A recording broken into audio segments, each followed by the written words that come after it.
Hello, everybody. Welcome to another episode of Dirt Nap City, the podcast about interesting dead people. My name is Alex. I'm here with my friend Kelly. Kelly, what's going on today? Hey, man. It's Friday. I'm happy about that. Hanging out with you. Not true. It's always Thursday here at Dirt Nap City. Oh, you're right. It's Thursday morning. 7 a.m. At 7 a.m. But I'm still hanging out with you, and I like that. And All right. if I'm in your ears right now, thank you for letting me into your ears. Yeah. Very intimate kind of medium that we have here. Like giving a haircut. Yeah. Shout out to a couple weeks ago, our Vidal Sassoon episode. Heck yeah. All right, well, today I'm going out of my lane a little, just a little though, in that I'm going to talk about a lady today. Oh, nice. I love the ladies. One in particular. This is somebody that I guarantee you've heard of, but just like our wheelhouse is people that you've heard of but don't know anything about. Yeah. Okay. You know, and I think until we started this, I didn't realize how common that was for people that you maybe knew one thing about, or maybe didn't know anything about, but they're like kind of an avatar for something or a shortcut for something. You've heard the name, but the name means something. Like Benedict Arnold, for example. Yeah. You might not know anything about any details about Benedict Arnold, but you know that's shorthand for a traitor, right? Somebody who betrays you, right? Or or a Judas, Einstein, right? Or Einstein. Like smart guy. Yeah, you're a smart guy, huh? You're a regular Einstein. Well, our lady today definitely fits that mold, where her name is a shortcut for something.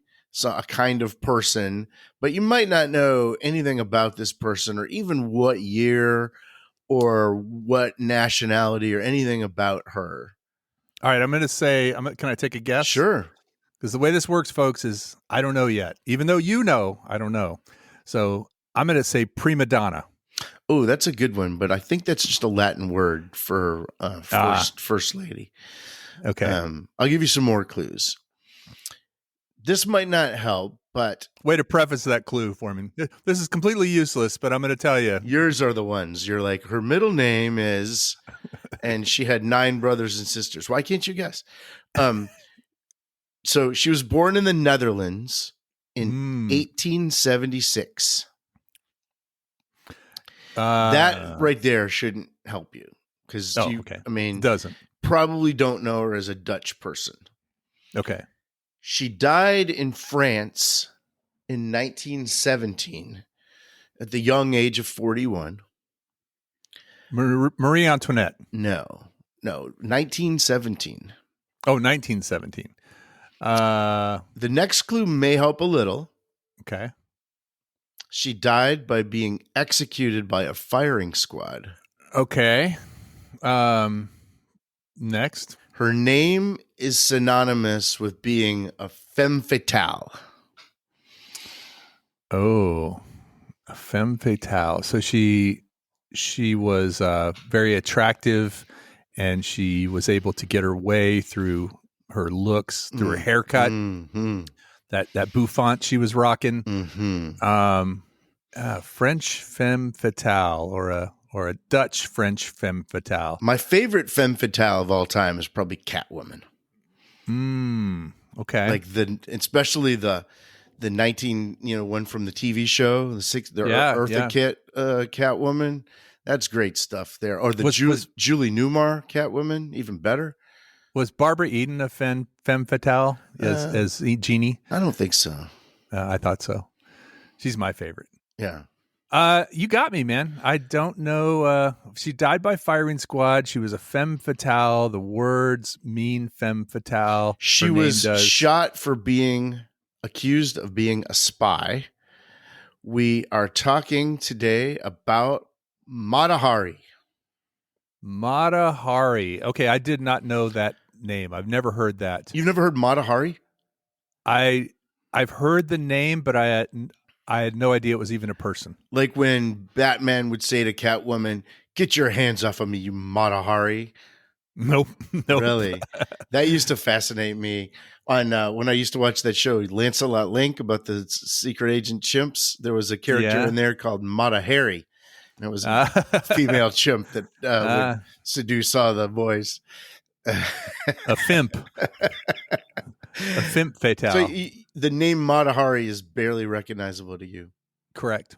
Hmm. Correct. I actually thought that was like a Indian, like an Indian. Maybe I'm thinking of Maharishna or I don't know. No, totally new territory. Okay. Well, I think you're going to be interested in this story. Mata This Hari. is like Dietrichson Zaharias, Babe Dietrichson. I no idea who that was until I heard your stories about her. So tell me about Mata Hari. Well, it's very interesting woman here.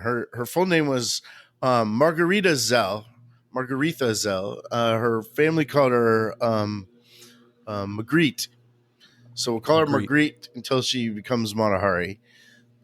She was Dutch, though. She, despite the name Mata Hari, where you might think she's Indian or from that part of the world, she was actually Dutch and was always Dutch. And even DNA testing always showed that she was nothing but Dutch, although she was part of her wiles, part of her appeal was that she had a real exotic look. But we'll get to why that was in a case. She came from a wealthy family. Her dad owned a hat factory. And as we discussed in the Vidal Sassoon episode, late 1800s, if you own a hat factory, man, you're printing money. Everybody's got to buy a hat, right? Mad as a hatter. So you got that hat money, you're doing good. But went bankrupt in 1889. Then he had to have his hat in hand. Dude, as we're approaching the 20th century, people are wearing less hats. Fewer and fewer hats. So her parents got divorced. Then her mother died. Her father remarried. Everything fell apart, and she was sent to live with her godfather. So I guess this was common where the parents would divorce, one of them would die, and then the one would remarry, and they'd be like, well, I'm going to have a new family now. Bye. Yeah, you're out of here. Yeah. Go live in an orphanage. I love the way that when you look online about this, it always says, and I don't know if you've ever been to the Netherlands, but they have just a cool language and all the words are just kind of like Dr. Seuss kind of words. Yeah. It always says that she was sent to live with her godfather, Mr. Visser, in Sneek. And I love the idea that she went to live with Mr. Visser in Sneek. Yes. Just Mr. Visser in itself is a great name. And then the fact that there's a town called Sneek, Sneek, is just cool. So she went to live with Mr. Visser in Sneek. Well, Magritte studied to be a kindergarten teacher, but so she was like 14. She went to school to be a teacher, and the headmaster was flirty with her. In fact, she was caught topless in his lap. And back then, if you're caught doing something like that, you're the one that gets kicked out of school. Nothing happens. Not the headmaster. No, that's not his fault. To him. No, it's your fault. For, what in bloody blazes are you doing, lass? It's not. It's your fault for trying to entice him. Yeah. So, her godfather removed her from school, and so that's like she was trying to be wholesome, and then that happened, and so so she's kind of floating around the Netherlands. And she was 18, so now we're at 1894. When she was 18, she was reading a Dutch newspaper, and there was an ad in the paper by this guy named Rudolph McLeod. He actually went by John, but I like Rudolph better. Yeah. He was a 42-year-old army captain, Dutch army captain, and he was looking for a wife. And, back then, there was no, dating sites, dating apps or anything. So if you need a wife, what are you going to do? You got to put an ad in the paper, right? Yeah. First of all, that'll prove that they can read, right? So there's one, you're up in your game by getting a smart lady. She reads the paper. Okay. This is a paper I like to read too. So I mean, yeah, there was no dating app. What are you supposed to do? This is So, like that song, "If You Like Pina Coladas." kind of, except for they hadn't met yet, and he was Right. just looking for a wife. The ad said he was looking for a girl of sweet character with the intention of marriage. Right. She likes getting caught in the rain too. Well, she likes getting caught on the lap with the headmaster at least. So, so I don't know about sweet character, but she thought she'd take a chance. He was stationed in a place called the Dutch East Indies, which today we know as Indonesia. Okay. But Indonesia at the time was ruled by the Netherlands. They called it the Dutch East Indies, and if you know anything about Indonesia, it's just a like hundreds of islands out together. They form Indonesia. Right. It's on the inner part of Nesia. Yes. Then there's Outonesia. Right. So he's 42. She's 18. Throws out an ad in the paper. She's like, yeah, I don't really have any options on anything good going on here. My family's not really, I'm just out on my own. Can't go to be a teacher. Very few options for women back then. So she heads to Indonesia and gets married to this guy. Yeah, as one does. Well, he was Dutch upper class. His mom was a baroness, and I don't know what all those titles mean, but I think if you piece together enough Dirt Nap City episodes, you'll figure out what counts and barons and noblemen all are. But right. There will be a test at the end of all this. So he had money, and he was in the military, and they lived on the east side of an island called Java. You've heard of Java? Oh yeah, Indonesia, right? That's where all the good coffee beans come from, I guess. So they lived on that island, and they had 2 kids, a boy and a girl. So that's it. That's the story of Matahari. Everybody lived happily ever after. Wow. They lived a great life in Indonesia. If only it were that simple. But when a story starts out with a guy putting an ad in the paper for a wife, that's not going to end well for anyone in the story. There's going to be some blowback. Well, our boy Rudolph was a bit of a loser. He drank a lot, would get abusive. He blamed her for him not getting promoted in the military. Of course, it's her fault. He openly kept a concubine. That's how they did in Indonesia back then. Yeah. So when the Dutch came there, they're like, well, it's part of their culture. What what else am I getting? Even though you're destroying every other part of their culture, you're keeping that part, right? Yeah, that one works for me. That one works for me. So in the Dutch East Indies, when in Rome, so he openly kept a concubine. At one point, he got transferred to a different city, different island, but he left the family there. And at that point, like when she was writing letters at home, she said she changed her name. She started calling herself Matahari. And Mata, it's Matahari, 2 words, Matahari.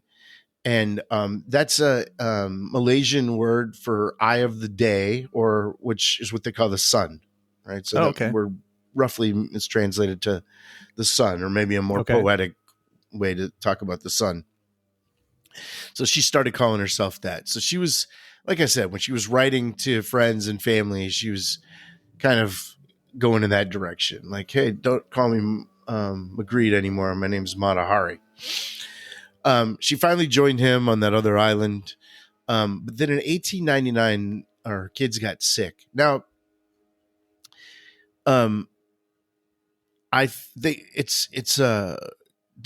nobody really knows what they got sick of, but one thing that people think is that both of those kids had gotten syphilis when they were born from her, and she had gotten it from the guy with the concubines. So he gave his wife syphilis, and then back then, if you didn't treat syphilis, you could pass it on to your children when they're born, in utero. So, and then you have syphilis like for the rest of your life, I think, or at least back then. Yeah. And then the way to treat syphilis, because I think it was pretty painful. I think the way to treat it back in the late 1800s was by mercury, by giving you mercury. As you can imagine, that's, You mean like a topical thing, or you ate it, or you drank it, or I think you what? drank it. Yeah. You Oh just like no, crack open a thermometer it's and highly. so they claimed that it wasn't syphilis. They claimed that an irate maid, like a disgrunt or one of Rudolph's enemies, poisoned their supper. Um, who knows? But they both got very sick, and the girl survived, but the 2-year-old little boy died. Um, so that was pretty tragic. So this is her son. Her She has a son daughter died. and a son. Yeah. So Yeah. the little girl lived. They moved back to the Netherlands after that, and they got divorced. Um, he never paid any child support. Like, he's a rich guy. He never paid any child support. And when one time when they had like visitation, and when the daughter went to visit Rudolph, she never came back. And Matahari didn't have the money to fight it. So Right. basically, she had nothing, right? She No didn't even have family. her family anymore. She didn't have any Yeah. kids, any money, nothing. So she did what any of us would do. She pulled herself up by her bootstraps and moved to Paris to join the circus as a horseback rider. Wow. Okay. There's nothing in my research of Matahari that shows that she had any kind of horseback riding experience prior to this. But maybe in Indonesia, she rode horses. She was married to a rich Yeah. military guy. Who knows? That's plausible. But she went to Paris and she joined the circus as a horseback rider. And she called herself Lady MacLeod. Remember, that was Rudolph MacLeod was her husband. Yeah. Yeah. The MacLeod family, who is like, royalty. Actually, they were Scottish royalty, not Dutch royalty. That name MacLeod is Scottish. It is Scottish. Yes. But so they were from like a line of Scottish royalty, but then emigrated to Netherlands at some point. Well, the family didn't like that this, lady was Calling in the herself, circus, using the name. Yeah. yeah. But And whatever. it seems like that'd be better for like a tightrope walker or a trapeze artist. But I think it's funny that she went by Matahari, but her stage name was Lady MacLeod. Right. Her name was McGill, and she called herself Lil, but everyone knew her as Nancy. So by 1904, she had turned this act into this new thing called exotic dancing. Oh, Now, exotic dancing was a new thing. When I say new, I'm sure strippers are as old as, one of the oldest arts around. But this idea of kind of having like an upscale version of stripping. It's burlesque. That's what they would call it now. Burlesque is like almost like, no, I don't think it was burlesque, because burlesque almost has like a wink to it and kind of like a body humor to it. This was a little more like belly dancing, maybe? No, I think it was more, but along those same lines, like somebody exotic comes out and does like a very sensual, erotic kind of dance. I don't think there's anything funny about it, but it also wasn't like a very low class. Like, it wasn't it was Tina come to the main stage kind of stuff. It was it was like mysterious and with classical music, and done it at real legit places. Like, she would dance at like these museums, like the kind of thing you would see in a James Bond film. Yes. Yeah. Okay. Actually, there was a Matahari type of character in one of the every James Bond movie, basically. Yes. But in Casino Royale, that's the one that's like a spoof of James Bond, right? There was like somebody, I think her name was like Mata Bond, and she was supposed to be a daughter of James Bond and Matahari. Like, okay. Mata Bond. But she was she performed in 1905 at the Musée Guimet, and which was a museum in Paris, and then she became an overnight sensation. She became also the mistress of Emile Guimet, who owned the museum. And her act, what she would do is she'd get out there and she would pose as a princess from Java. Because she had lived in Indonesia, she knew like all of the cultural stuff. She was like one of the first cultural appropriators, right? Yeah, She yeah. took all this. And social media influencers, it sounds like. Yeah, total. She would take all of this Indonesian cultural stuff and she would use it in her act. And she claimed that she was this Javanese princess. Um, and she would go out there and she would strip. Well, people would take pictures. Photography was kind of new back then. And her husband would use those like nude pictures to keep her daughter from to keep her daughter from her. Like, like you're a sinner, so you can't be a parent. right. So like if like I'll show these to the police if you try to see your daughter, kind of stuff. Yeah. Would interact. She would take off one article at a time until she was just down to like a breast piece with jewels on it.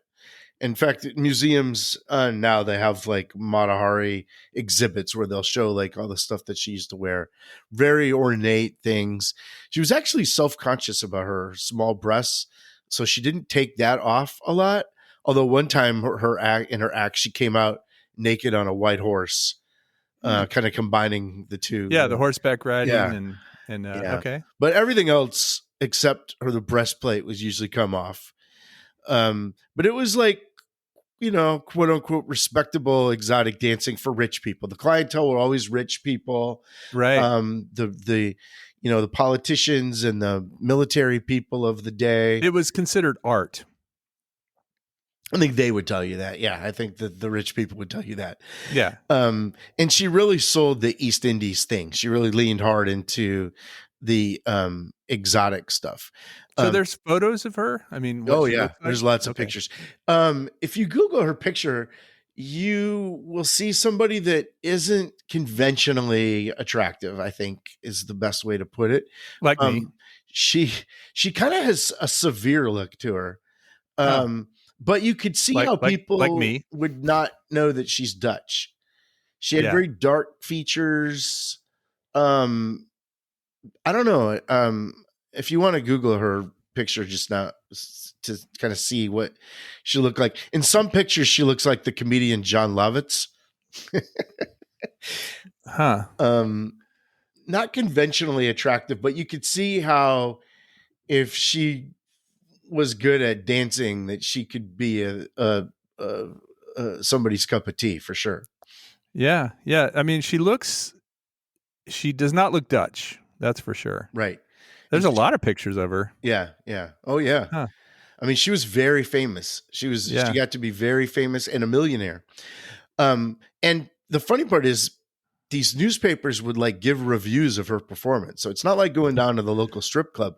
One French journalist said that she was so feline, extremely feminine, majestically tragic, the 1,000 curves and movements of her body trembling in 1,000 rhythms. Wow. And one journalist in Vienna said that she was slender and tall with the flexible grace of a wild animal with blue-black hair, and that her face makes a strange foreign impression. Like I said, the world was a smaller place back then. We didn't always see people from other countries. And even though she was European as it got, the fact that she had spent time in Indonesia, she knew that, and I'm using the term exotic, meaning somebody from somewhere else, right? Yeah. She wasn't something you saw all the time. And maybe she was when she was younger, but she made herself into somebody that looked extremely foreign, if you want to use that term. Yeah. She was a millionaire and very famous. Her name was actually used for merch, like they put her name on cigarettes and liquor. Wow. I don't know if she got paid for those things, but like she was a very well-known sex symbol, I guess you could say, right? Femme fatale. Not yet. She was just a femme. Now, she performed her last show in 1915. She started putting on a little weight. Plus, she started being a courtesan. Now, you know what a courtesan is? No. I've heard the term, but I don't know. I think today we would call them escorts or high-class hookers. Okay. like somebody. A lot of time you see courtesans like in when you watch like Shogun or some like Japanese things. They would accompany the royalty like in Japan, and they were Okay. very like for rich people would Yeah. have Yeah, it's funny how the rich people can do the same thing as the poor people, and it's classy yeah, right. and has a Exactly. better name. Better name. Right. Yeah, Right. courtesan. But also at 1915, the World War One started in 1914. So there was, these places, a lot of them, as the war went on, a lot of these places would lose electricity, and people just didn't have money to go out and do this kind of stuff anymore. So she was winding it down. She was getting her money from other places, but her clients were the upper class all over Europe. And because the Netherlands was a neutral country in the war, now just to refresh your memory, World War One was basically Germany and Austria-Hungary versus the rest of versus the Allies, which is like the U.S. and Russia and France and a bunch of other countries, basically Germany and that area versus the world, right? And because the Netherlands, though, was a neutral country, they didn't take a position. With her passport, she could go all over Europe.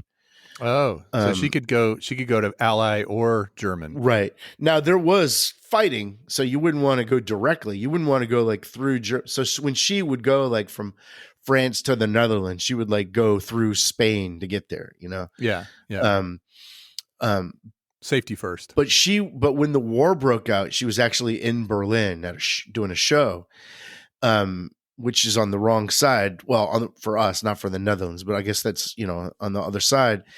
And they considered her a citizen of France.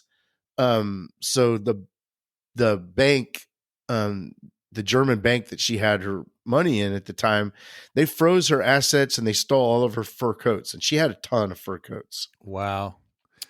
So even though she was neutral, because she had lived in France, they kind of considered that. So they took all of her stuff, and she wanted to go to Paris, and she was trying to get back to Paris. So the German government told her, look, we'll let you go back to Paris. Because like I said, she's famous. We'll let you go back to Paris if you spy for us. Us being Germany. And she was like, and they offered her a bit of money. Yeah. She's like, they already owe me for those fur coats. So sure, I'll say yes, because I got to get to Paris and do my thing over there. So she implied that she would do that, right? Then she goes back to Paris, and she carries on a relationship now with this guy named Vadim Maslov. And he's a Russian army captain. Remember, Russia was on the side of the Allies back then. Yes. He's only 23 years old, this guy. Now she's probably 30 by this time. Maybe 32. She calls him the love of her life. Maybe she's even older than that. Maybe she's in her late 30s. And she has a relationship with this guy, and she calls him love of her life. He goes to fight in Germany and gets wounded, loses sight in his left eye. So he's stuck in this Allied hospital in Germany, and she wants to visit him in the hospital. She wants to go to Germany to visit him. So the exact inverse of what happened before to get to Paris happens. There's a group called the Deuxième Bureau. That's like the French FBI. Okay. Or the French CIA, I guess, is more like it. Spy agency. Yeah, national intelligence. And they said, all right, we'll let you go see him if you agree to spy for France. But there's some people think that they already knew that she had been approached because she, like I said, she was famous. She was kind of under surveillance all the time. Some people say that they already knew that she had been approached by Germany, and they were trying to catch her. So they said, we'll let you go to Germany if you spy for France. And she's like, sure, I'll do that. Double agent. And their idea was they wanted to get to this guy he was the Crown Prince Wilhelm. Now, just to refresh your World War I Germany history, that this is, before Hitler and all that. And Germany had an emperor, and this guy was Kaiser Wilhelm II. Right. He was the last one they ever had. Right. Spoiler alert. He was the last one they ever had. There wasn't a third. But the heir apparent was his oldest son, the Crown Prince. And she had already performed for him before the war, because that's her audience, was rich guys, military guys, the people with all the privilege. And they thought the French thought maybe she could seduce him to get secrets. Turns out he wasn't in any kind of position to do that. He was kind of a loser. He was a playboy. He really didn't know any they didn't keep him on the loop of anything. He just was a rich Tommy boy kind of dude. The son of the Kaiser, the Crown Prince, right? Yeah. But the German government propaganda really propped him up as this great warrior and heir apparent. In truth, he didn't know anything. They kept him out of the loop on everything. In truth, behind the scenes, he was plotting to get his father deposed by having him declared insane. Oh, but that's another story for another more intrigue, another day, right? Yeah, all these people are terrible people. Well, the French CIA, the Deuxième Bureau, they offered her 1 million francs if she would seduce him, the Crown Prince, and provide France with good intelligence about the German military plans. That's about $5 million today, just to give you an idea how much they were planning on paying her. So she was she was already a millionaire, but they kept messing with her money and stealing her fur coats. And she, with her background, she had to take money anywhere she could get it, right? Yeah. So she puts the plan in place. She goes to Madrid and asks to arrange a meeting with the Crown Prince. And then during the meeting, there's this military guy there, Major Arnold Kalla. And she says, well, just while I'm here, I'll just let you know that I find stuff out about the French all the time. If you pay me, I can give you some French secrets. Now, we don't know why she said that, what her motivation was, if it was money or if she was trying to play the role of a double agent. I don't know about you, but whenever I watch I love spy movies, but sometimes with the double and triple agents, I get a little confused. Yeah. Wait, which side are you on? Exactly. And their motivation for doing so too. And I think sometimes they forget. Yeah. I think one of the tough things about being a double or a triple agent is remembering who you're working for and who your cause is, especially if you're not in it for the cause. If you're just in it for the money, I would think it'd be really easy to forget what part you're playing at the time. So in 1917, this guy Kalla, who she made the offer to, he's on the radio with Berlin, and he's saying, hey, we had this really great agent H21. It was this beautiful, exotic woman who used to be a dancer. Basically describes Mata Hari. Well, the Deuxième's listening to this. Deuxième Bureau is listening to this. And he's describing Mata Hari. Now, the message was in a code, but the code was a code that the Germans already knew that the French had broken. Oh, so they did that as a cover-up. And they already knew that the French was listening. They wanted to make them think that they weren't paying attention, but they were. So, right. So just to recap, they're saying, hey, Mata Hari, or this lady that was, this stripper, was awesome. She helped us out. They're doing this in code, using a code that they knew that the French had a code to, and they knew the French were listening because they wanted because they were tired of Mara Hari's act. They were tired of her always, they didn't trust her. Yeah. The French didn't trust her. She was playing both sides. Turns out during that time, she didn't give Germany any information except like the sex lives of all the French, military guys. They didn't give her anything good. Probably pretty good. But not of any use to them. Probably better than the Germans. It's probably more fun to listen to, but it's probably like listening to an episode of this podcast. It was not helpful in any military way. So they let her fry. They were like, we don't trust her. French didn't trust her. The Germans didn't trust her. So who shot her? So just to be sure, the Deuxième Bureau they put her to a test. And they gave her the names of 6 Belgian double agents. And they said, these guys are working. They're just double agents, but don't tell anybody. Well, she went back and, the next thing you know, those guys turn up dead. And that proved to the French that she was working with the Germans. So she got arrested and she was accused of causing the deaths of 50,000 soldiers in the war. Like her spy efforts caused the death of 50,000 people. And but wait, she got arrested by the French. Yeah. Yeah. Okay. Yeah. And that was what she was accused of treason, and that her actions during the war were direct, and the result was 50,000 soldiers dying. At the trial, she said, a harlot? Yes. But a traitoress? Never. But she copped to being a harlot. Yeah. I mean, hey, if the shoe fits, right? Right.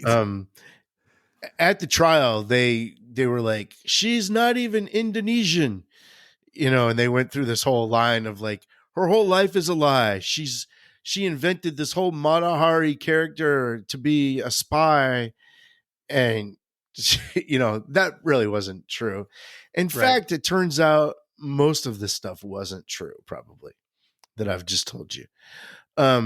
It turns out that at the best, she was maybe a low-level person giving a bunch of insignificant information back and forth. You're talking about as a spy.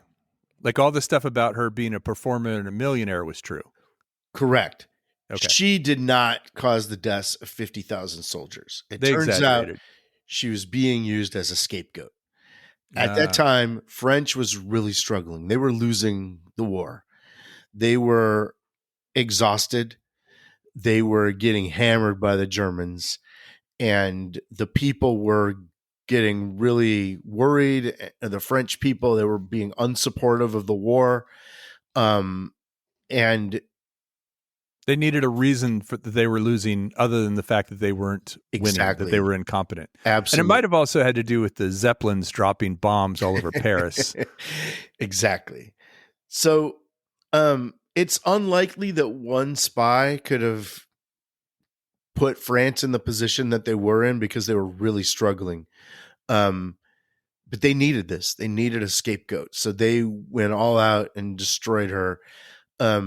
One of the worst things is that Maslow, remember a guy that's, lost his eye in the hospital, he would not testify on her behalf. And he told her that he didn't care if she got convicted. He felt betrayed by her also.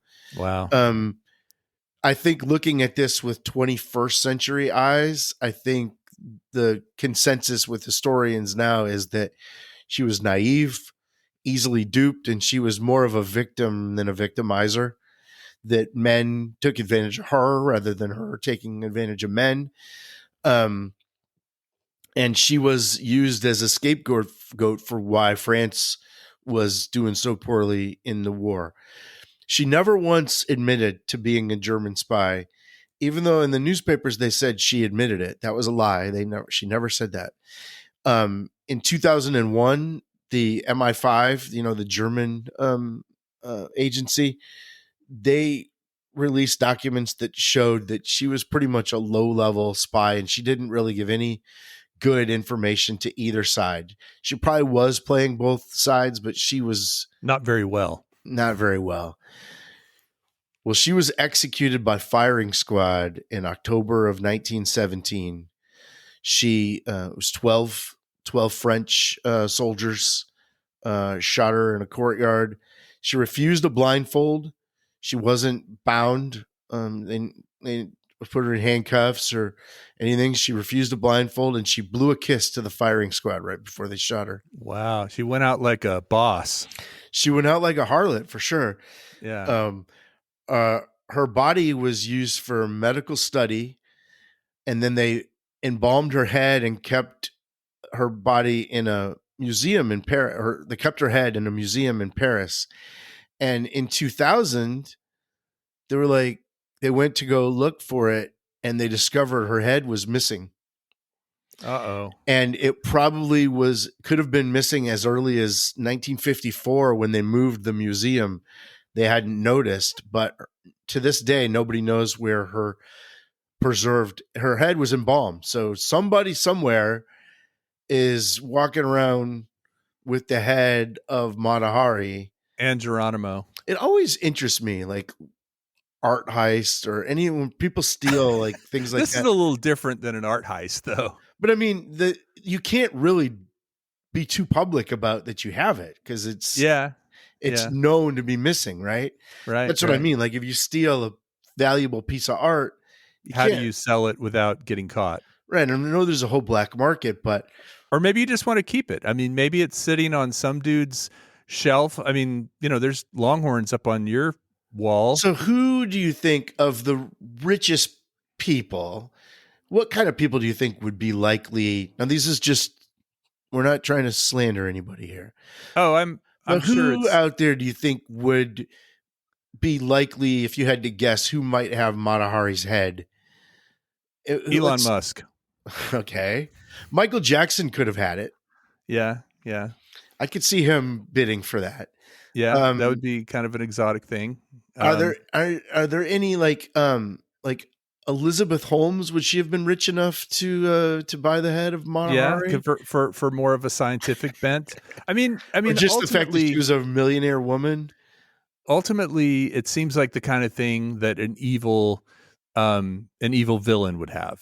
So I'm thinking more like Joker or some Lex Luthor, somebody like that. Jeff Bezos. Yeah, one of these guys. It's by the way, Jeff Bezos, if you're listening, we're on your platform probably, right? Yeah, sure. Shout out to Amazon Music. Amazon AWS is probably carrying all of our voices right now. We're really looking a gift horse in the mouth. But my point is, somebody out there, and if you're listening, and you have Mata Hari's head, email. We haven't given an email address out in a while. No, we haven't. And we won't tell, by the way. We'll keep it. That's the thing. Mum's the word. We will not. What we probably will do is say that somebody emailed us. Right. We'll say that it happened, but we won't say who. We'll say we know, because I would love to know this. But if you happen to have it or know who has it, email us at not@dirtnapcity.com, not@dirtnapcity.com. Yeah. Let us know where the head of Mata Hari is. I think it's something that, they looked for Amelia Earhart for a while, and then they stopped, and then they started again. I think this is one they've kind of given up on. And maybe it's going to come back, though. It's going to come back. We want to get ahead of this. We need to get ahead of this. We're going to take up this cause, and we're going to find this thing. We need a picture next to today's newspaper, please. Whatever the truth is about Mata Hari, you can say that she's immortal, right? Her name, like I said at the top, is synonymous with like this femme fatale, someone that seduces people and gets them to kind of drop their cover or give up secrets. We love, as people that love stories, as a society, we love the idea of a Mata Hari. Makes for great stories, repeated over and over again in spy movies, superhero movies. Like I said, from Catwoman on up to James Bond movies, you think these guys are badass, and there's one weakness they have is beautiful women, right? And beautiful women can make even the toughest guy like give up all his secrets, right? Just for one night with a beautiful woman. And I think it's the oldest story in the world, but man, for some reason, she's the one that is the avatar for all this. So shout out to immortality Mata Hari, our girl, had a tough life and was probably used, but she lives on, right? She was a seaside sitting just a smoking and a drinking on ringside on top of the world. Oh, yeah. Bye.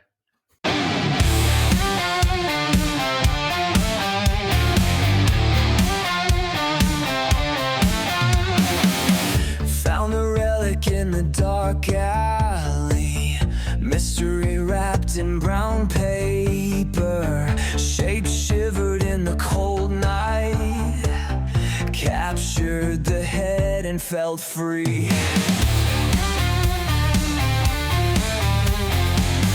Whispers chase me on dark streets, echoes of legends and deceit. Fingers tingled with a strange thrill, unravel the secrets against my will. Stole the head of Mata Hari, silent eyes and a wicked smile. Legends lived and empires crumbled.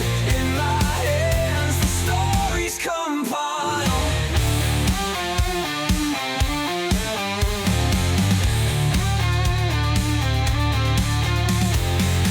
Dancing shadows under the moonlight, heart racing like a clock gone wrong. Could almost hear her voice cry in